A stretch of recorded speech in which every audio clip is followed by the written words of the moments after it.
Hello there and welcome to the very first Boxing Science vlog. This is going to happen every Friday and it's going to be a nice summary of what's been going on this week at Boxing Science. We're going to be teaching you different things about coaching, different coaching drills, talking about different topics of what's been going on in the boxing world this week. And you know, this is something that I've been wanting to do for quite a while, but it's never been the right time, or we didn't have the right content or the right ideas. And this week I've spent a lot of time looking at how Boxing Science is performing, looking at what our audience is engaging with, what they want to get out of Boxing Science, you know, for them to become a better coach. Now, don't worry, it's not just going to be me just talking into the camera for 20-30 minutes every Friday. We're going to have some special features on, you know, what's been going on in the week. We're going to have a special feature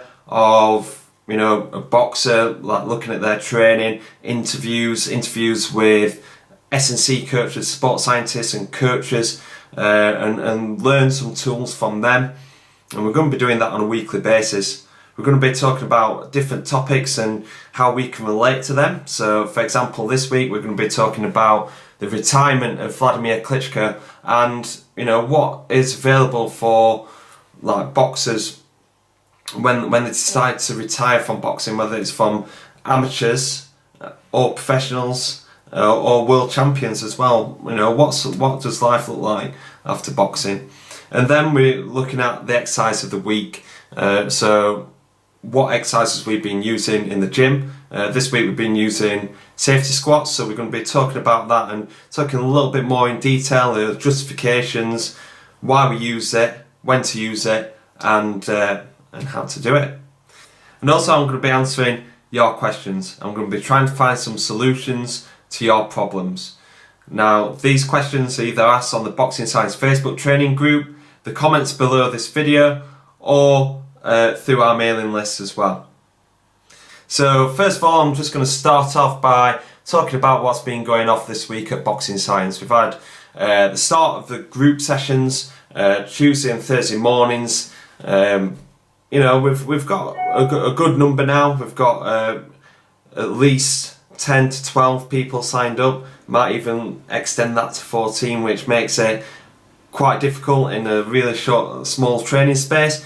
But, you know, that's going to challenge me as a coach to put in different programs to make the environment work. And when the session's full like that, you know, there's no great feeling of getting the lads training well, you know, encouraging each other to train hard. And it's good as well because it's really good value for money. £120 for 10 weeks, 2 sessions a week, £6 per session. It really like takes the kind of world-class training that we provide at Boxing Science, which might be a little bit too expensive for young aspiring professionals or young aspiring amateurs, juniors that are going asking their parents for a little bit extra money so they can become a better athlete and become a better boxer or combat athlete. So I really enjoy doing sessions because, you know, even though they're not at world level yet, they have aspirations to become better. So if we can design a program that's going to be accessible for them to get better and for their development of boxing and physical development to go hand in hand, you know, that's really a lot of satisfaction for me. Also, we've had Jordan Gill in the gym. Jordan's had a difficult 18 months out of the ring, very frustrated, but you know, it's training hard. You know, I have little epiphanies sometimes where I just sit back and watch him train and just think, you know, this kid's going places because he's able to keep pushing, keep driving, and have that personal drive to keep coming in and training hard, and to train that hard and not have a fight coming up. You know, it shows that he's got a real hunger in his belly to become better. You know, and a lot of people that have time away from the ring sometimes go backwards because they're not training as hard, they're not learning. But you know, it's not only in his physical development but in his skills as well. He's had world-class sparring, and you know, when I'm watching him the other day doing the 30 seconds on, 30 seconds off, absolutely going for it in the red zone. You know, so a lot of people start breaking down when they're in the red zone. Jordan thrives in it. You know, you see this from the video that you're watching now. His his heart rate's pretty high. It's near to 100% maximal heart rate, and it's not going slower. It's going faster. As soon as he gets into that boxing ring, you know, a lot of opponents won't be able to deal with that intensity. Another Ingle gym lad, Cal Yousaf, he's going strong. You know, we've got him back on the strength training, some 30-second maximal sprint intervals that he's not thanking me for at the minute. And we've got Anthony Fowler as well. You know, he's 8 weeks out. He's looking in great shape already. He's got a homecoming fight in Liverpool, and you know, he's looking to make a statement. He's looking to entertain his fans.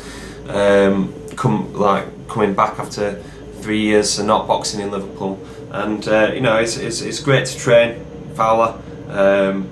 You know, he came to me with really good foundations, coming from the Team GB program. He's really fit, strong, he moves well, and just made little tweaks here and there, and we've seen some really good improvements with him.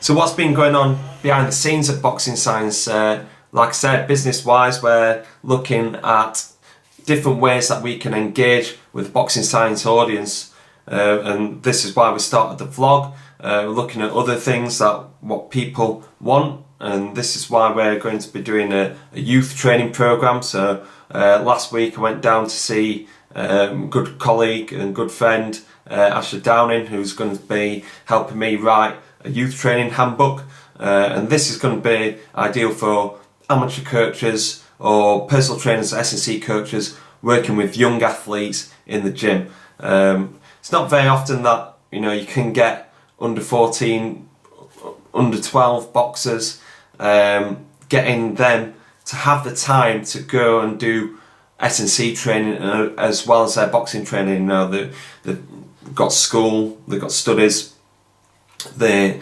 having to rely on their parents for lifts.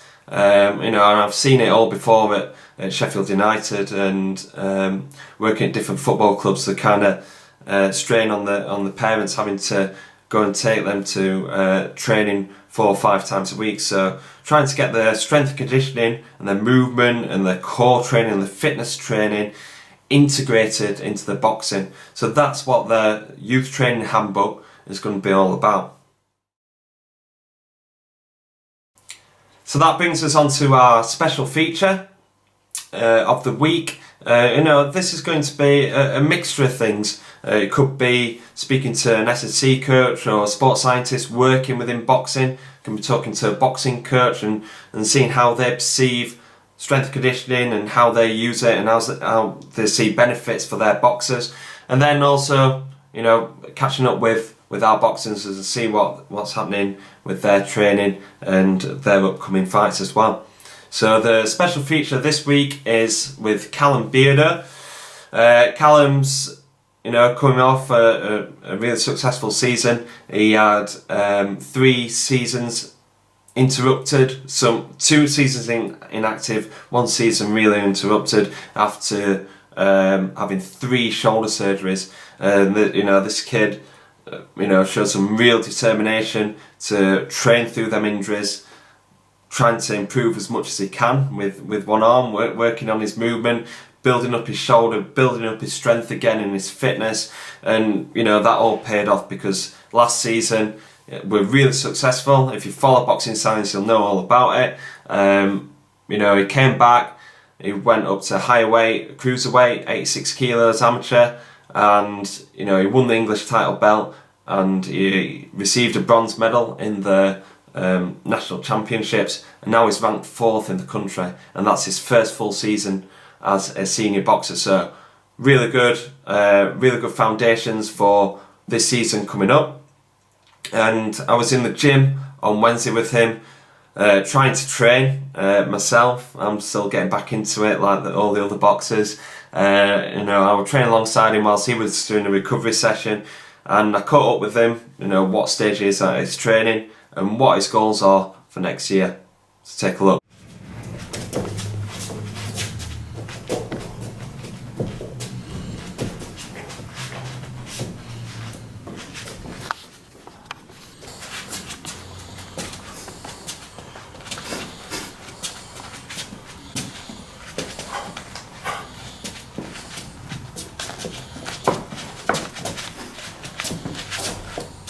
can you tell us what stage of camp you're in and what you're doing today? Today, stage of camp, we've pretty much just started fully back this week. Back here, full strength conditioning, 3 times a week, and then back into full training. Starting sparring, probably starting the next week, end of next week. We're coached away at the moment. But today, just a recovery session. We've had 2 hard days, Mondays and Tuesday. I've ate hard, and then come in this morning for a bit of mobility and a technical session. My body tells me. I've had a big run Monday, big boxing session Tuesday, strength conditioning Tuesday, and boxing Monday and Tuesday night.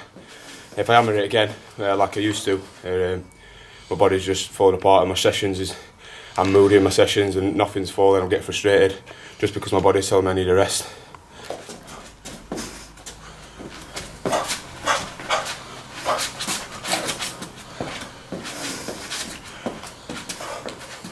I come back, started last season in October, November time, had about, got robbed on a decision, but and after that I found out that I'd fractured my eye socket, so I was out for 6 weeks. I didn't box till February again on our own show, but I moved up to 86 kilo in between that, as England Boxing introduced the new category. I boxed 81 at the start, where my performance was pretty flat. First round pretty good, second round alright, third round we were just nothing in the tank. We're making the weight, but come towards the end of the season, boxed on our show, then I boxed for the English title against a lad from down south. I won the English title, 86 kilo, and then I went into ABAs and I received a bronze medal for boxing three, four times. Yeah, I lost that to a lad who come second, Bryce Goodridge.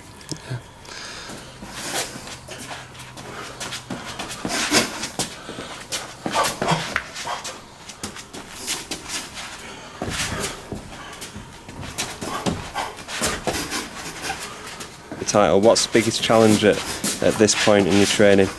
Biggest challenge, I'd probably say, getting back into the motion of sparring. I mean, we always tick over with conditioned sparring and doing a bit here and there, but because the lads give me a bit of a rest, I'm usually sparring at least open sparring twice a week, so to come back into that for the first time, it's always a struggle. But I won't say it particularly a challenge, just that's what I do. The first spar back's always a dreaded one after a few weeks off, after a cup holiday as well. So you achieved a lot last season. What's your goals for this season? Defending this title. I think I've got to defend it on late November. Go for the Yorkshire belt, 86, the Yorkshire Elite belt, and then get some bouts in, as many as I can, get some more experience, and then go for the ABAs and do better than what I did this year. So hopefully go for gold medal.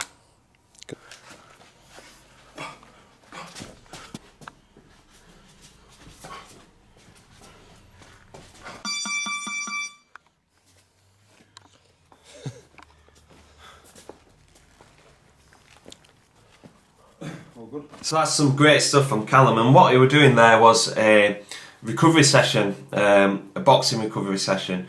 So he'll not punch anything except from thin air. He'll just work on his movement, quite low intensity stuff, non-contact, and just working on his skills. And the reason why I've encouraged Callum to do this is because we do recovery runs and recovery cross trainers and everything like that, to have a little bit of training variation, have some active recovery, but what do they actually get from it except from just going around on a treadmill? It's pretty boring. Would our active recovery be much better in a boxing gym? They're probably going to be achieving the same heart rates, burning the same calories, if not more calories when they're losing weight, which is great. And they're working on the skills as well. So, Callum's got some really specific goals set by Brendan, his head coach. I feel that, instead of, doing a cross trainer or treadmill and going at a really low intensity, boring the hell out of him and just getting fitness gains, we can get fitness gains and tactical and, ability gains as well. So really good. So give it a go yourself. 30 to 40 minutes, shadow boxing, have some specific targets. Don't just do rounds of shadow boxing. Work on your foot movement, work on your head movement some rounds, work on different combinations as well. This is what Callum's doing really well, and is really enjoying it and seeing the benefits of it for both recovery and for his skills.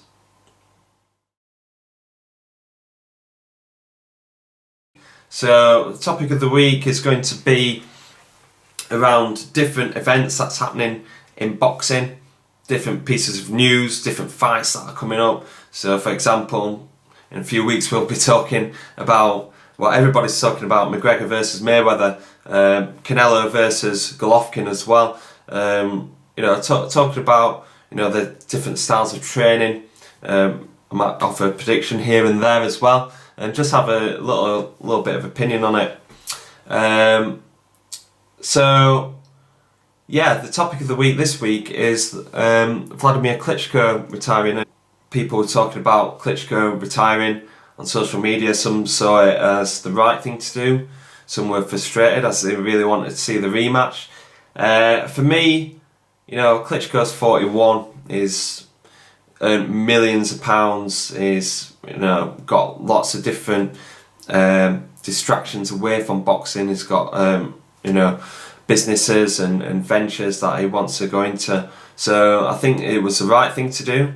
He's 41 years old. He had a really tough fight with Anthony Joshua, and I think he'll have thought that was tough. His head would have been hurting for a good few days or weeks after. Does he really want to go through that again with AJ? Probably. Learning so much from that fight, he'll just improve from it, and I could only see AJ winning in more convincing style. So the good thing about Klitschko, and you might have seen the video of him announcing his retirement, is talking about how excited he is to go on to his new ventures and working on his charity work and his business ventures as well. And I think it's really important that when a boxer comes to the end of the career, is the way to handle it is to have that distraction there, have that new focus and new goals as well. In life after sport, life after boxing, and life after football has been really well documented lately. They come from this high where they're earning lots of money. People want to know them. They get the adrenaline rush from exercise and performing on the big stage, and then suddenly it all goes. And it can lead people to depression and then drink and drugs and everything like that. And you see it so often, and it's really, really sad to see. I'm glad that more people are talking about mental health now, and looking at putting things together for athletes to focus on something, so when they finish their career, they've got another focus to have. And I talked about this with Johnny Nelson on the Combat Conditioning Conference. You could say that he's one of the most successful stories from transition from boxer to a TV pundit and have a really successful TV career. So yeah, listen to Johnny, and he's got some real pearls of wisdom around what a boxer and what an athlete should do in the build up to the end of their career. So you've been quite open in the past about the end of your career, and obviously it came quite sudden. And that's not what a lot of boxers want to think about at any age, the life after boxing, and it's becoming a key theme about life after sport in general. It's football, athletics, how people deal with that. Obviously you've been really successful in your TV broadcasting career. Is this something that you prepared for, and if not, what were the process after your career? Now you can change it round to... A lot of sportsmen and women, they don't realise when they're doing the sport, they're actually self-medicating. So when you train, you've had a good session, you feel great, you feel buzzed. But you're doing it every day of your life. So when you finish your sport, if you stop training suddenly, don't do it at all, you're going to go down. You're going to get dark. You're going to get depressed because you're no longer self-medicating. The endorphins that are released are no longer being released. So you see a lot of sportsmen, and I can only speak from a boxer's point of view, the headlines for about 5 years after them before they can balance it out, drugs, drink, women, gambling, whatever, because they're trying to look for that buzz to give them that rush what they got when they boxed. They're never going to find it because nothing compares to it. Boxing doesn't prepare you for anything. And what they do is if they stop training or stop training to an extreme where they get that endorphin rush, they feel flat. And it creates depression. And so what they've got to do is, the worst thing you can do is stop training. I've finished now, I've done. The amount of ex-footballers you'd come across, old school ex-footballers you come across, they're a bit chubby, they talk about the game, and they're kind of disrespectful of the game, like a bit bitter of the game, because they feel hard done by to. People have got to understand, when you finish a sport, you know, the adjustment is not just that your job has changed. Physically, that's changed, so you've got to prepare for that. And when I knew, when I was boxing, at one point it was my life. I was prepared to die in the ring. And then once I became world champion, I thought, this isn't enough, I want more than this. And that was what I wanted. Some guys, their goal is to be British champion. Once they've done that, they struggle to motivate themselves any further than that, to be European champion. Some it's European, some it's Commonwealth, some it's world. Once they've got that, they can't motivate themselves. Yeah. I knew once I become world champion, it wasn't enough. Yeah. So that's why I could defend, because I thought, and so when it got to stage, probably on my 11th or 12th defence, I thought, I'm getting bored here now. I actually don't want to get up in the morning at stupid o'clock. Yeah. I'm starting to negotiate with myself. And I thought, it's time to walk away here. Because you're going to get beat by somebody that shouldn't beat you. And then you are going to regret for the rest of your life thinking, I'm better than him. He shouldn't have beat me. And nobody's going to give you a second chance again because you've been champion for so long. So then I started to look at things thinking, right, what am I going to do? What can I do? Now boxing, as I said, prepares you to be a trainer, stand at the door of a nightclub, and that's it. That's what it does. So you've got to think, and if you're into boxing, you think the whole world's into boxing.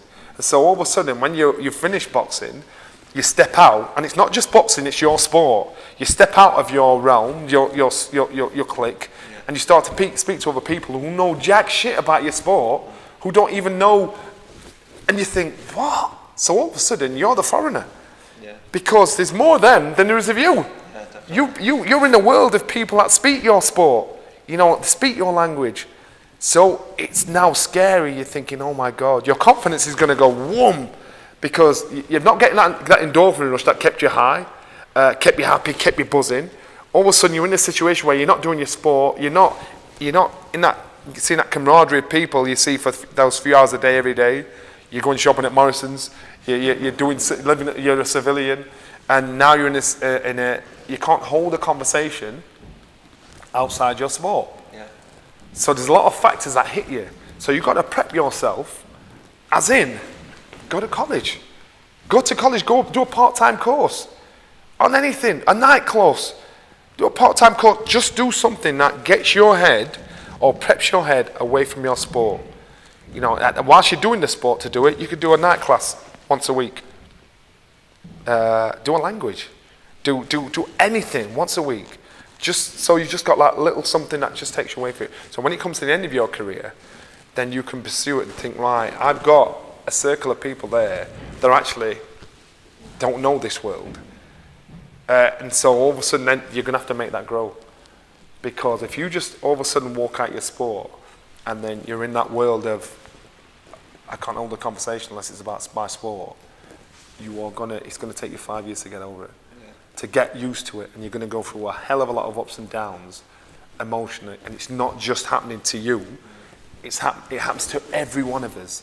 Now some sports, they've got the money and the backing to prep you for that. Football, a lot of money's in football. So a lot of footballers, or associations, don't put them in, they'll give them chances to learn a trade or some education, or they'll make enough money and it's only a few of the footballers make that kind of money, but at footballers there's enough money to throw some effort into the aftercare, the afterlife after you've done your sport. Not all sports are like that. Not all sports have got that infrastructure there. So you've got to do it for yourself. You've got to think, what am I going to do here? You know, and not when you're finished. Just think about it at a point where it might be 2 years before the average sportsman in your field finishes. It doesn't mean you've given up and you've given up faith and self-belief. It just means, right, what can I do? What is it? What else can I do? And do it bit by bit. And it's not that much of a shock to you. It is going to hurt, no matter what sport you do. It is going to hurt. It is going to be hard. It is going to make you a bit flattened down, because all of a sudden you've got to accept the responsibilities of an adult, and no longer play at our sport. You've got to do what everybody else does, and so. But you will get over it. But you've got to prep yourself for it. I think it's so important. It's about developing that identity that isn't tied to boxing, or isn't tied to the sport that you're. And that's the problem, and that's why I said if you do it straight off, it's going to be a shock to you. So you've got to ease yourself into it, and that's why I say find a night class, do 1 night a week at a college. So that brings us on to the exercise of the week. Now you might have noticed through our social media that we've been using a different kind of bar for our squats with some of our boxers as they're working through their general preparation phase for fights coming up in 8 or 10 weeks time. And the type of bar is called safety squat bar. So safety squats we call them.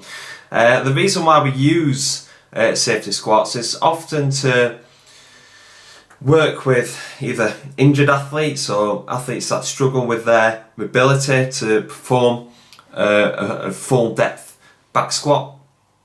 It's kind of got the benefits of a front squat without the strain on the wrists or the shoulders.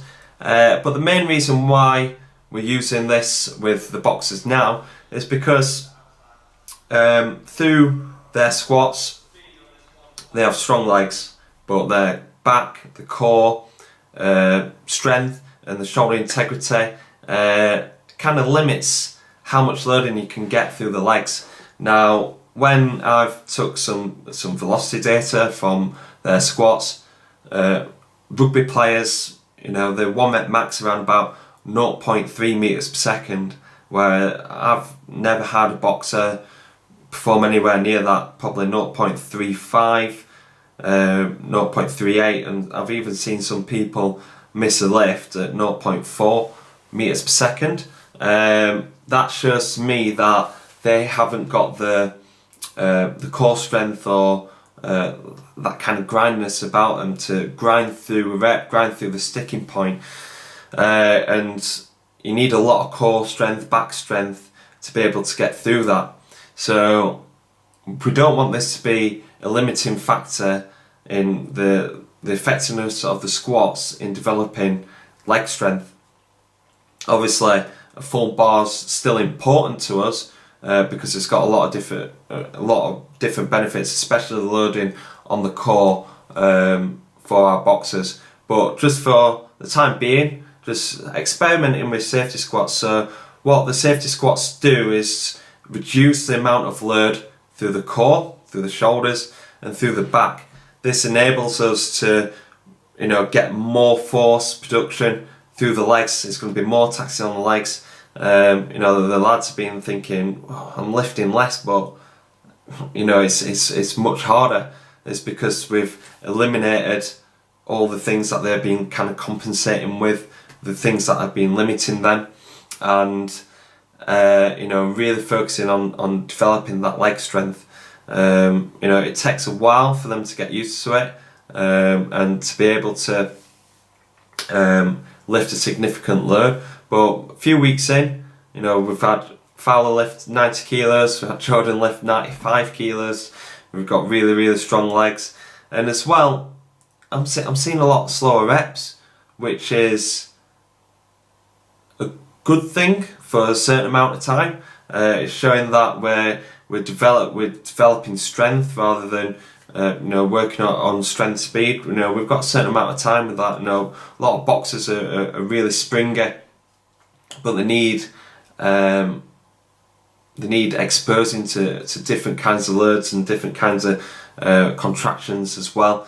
So to get them lifting a little bit heavier, a little bit slower, is going to be a good thing. So we're experimenting, we're using it for 4 or 5 weeks, and then we're going to be doing some force velocity profiling after that, and going to be working on a little bit lighter loads on the back squat, working towards strength speed, and speed strength as well. So yeah, if you've got a safety bar in your gym and you're looking at it and thinking, what the hell is that thing? You know, give it a go. Or, you know, if you want to invest in a new piece of equipment, the safety bar is really, really good, really effective. Not only for the reasons that I've just said, but to help athletes learn the squat movement, to get extra loading through the legs when they might not be able to squat properly, and to, you know, work with injured athletes as well that can't back squat. Okay, so going on some question and answers. Obviously this is the first one, so you haven't been firing in direct questions for me to answer on here, so I'm just going to talk to you about like some of the questions that have come up either in training conversations that I've had or in the Boxing Science Facebook training group. One that came up the other day was, you know, what do I think to sparring for longer rounds in general preparation phase, you know, working up to 4 minutes, 5 minute rounds, and I come across this a lot, and you know, I often scratch my head and think, you know, a lot of boxing coaches want you to do boxing specific training. They want you to do boxing specific intervals and boxing specific speed work and strength work as well. You know, I've had many discussions, oh, that's not related to boxing, like talking about squat and everything. And then you see people doing 5 minute intervals sparring. They're trying to change the most specific thing that you can get, so they're really wanting specific training all the time, and then they change the most specific part about their training. So, you know, I think sparring's, you know, leave it be. 3 minutes on, 1 minute off. Try and replicate the competition as much as you can. You've got all the other time to build up your fitness, your endurance, work up onto your high intensity as well. You know, when you spar 5 minutes, it's going to be a much lower intensity. No matter how much you're going to encourage your boxer, they're going to pace themselves, because after end of 3 minutes, they're going to be tired if they're working at the normal intensity. So, you know, you're not going to gain that much from it. Gain your fitness, you know, your longer endurance stuff, your high intensity intervals as well, away from the ring, on the bags, on the track, in your circuits, and just everything in the ring, make it as specific as you can. Also, another question that I've been asked is, you know, why do I put strength training in with the conditioning sessions as well? And the answer to this is to try and optimize their training